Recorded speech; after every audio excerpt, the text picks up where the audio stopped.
मात्राएं और शब्द।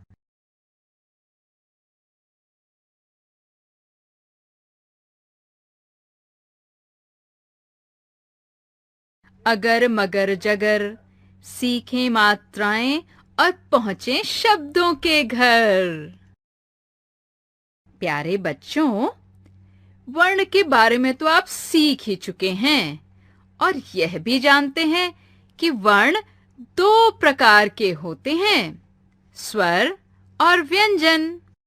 आइए अब स्वरों के बारे में कुछ और सीखें। ये देखिए, स्वर क्या कर रहे हैं? कुछ समझ आया क्या बच्चों? जो स्क्रीन पर दिख रही हैं, वे स्वरों की मात्राएं हैं। क्या हैं? मात्राएं।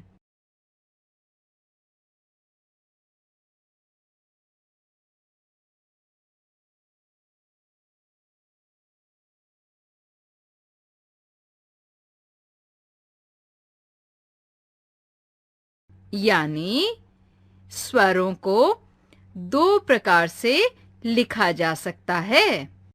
एक उनके मूल रूप में, जैसे अ, आ, इ, ई, उ, ऊ, री, ए, ओ, औ। दूसरा किसी व्यंजन के साथ मिलाकर, जैसे म हलंत जमा आ मिलकर बनता है मा। क हलंत जमा इ मिलकर बनता है कि। इसी तरह स हलंत जमा ओ मिलकर बनता है सो। प हलंत जमा ऋषि वाला री मिलकर बनता है प्री। बच्चों, जब हम स्वरों को व्यंजनों के साथ मिलाकर लिखते हैं तो स्वर पूरे नहीं लिखे जाते, बल्कि इनके चिन्ह व्यंजनों के साथ लिखते हैं। स्वरों का यह बदला हुआ रूप ही मात्रा कहलाता है, यानी कि स्वरों के चिन्ह मात्रा कहलाते हैं।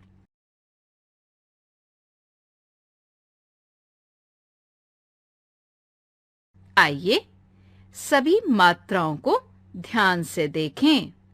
बच्चों, हमेशा याद रखना कि अ की मात्रा नहीं होती, आ की मात्रा होती है ऐसी, मामा। इ की मात्रा होती है ऐसी, दिल। ई की मात्रा होती है ऐसी, पीली। उ की मात्रा होती है ऐसी, सुन। ऊ की मात्रा होती है ऐसी, फूल।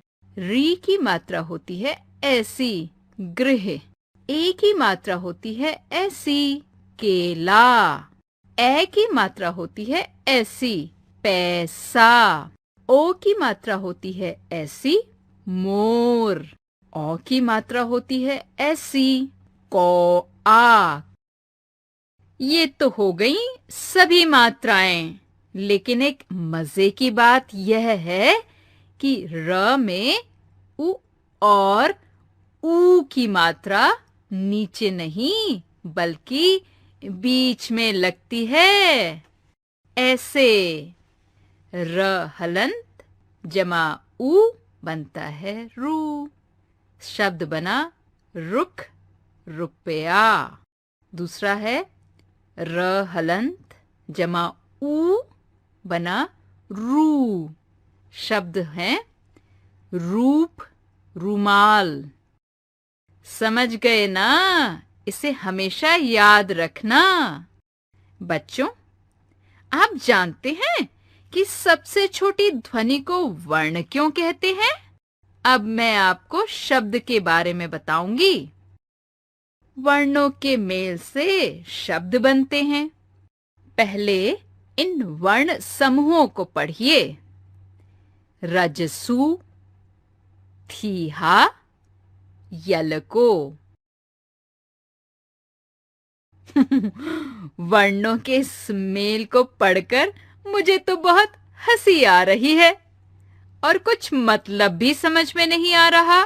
यानी कि किसी भी वर्ण को मिला देने से शब्द नहीं बनते, बल्कि वर्णों के सही और पूरा अर्थ देने वाले मेल से शब्द बनते हैं।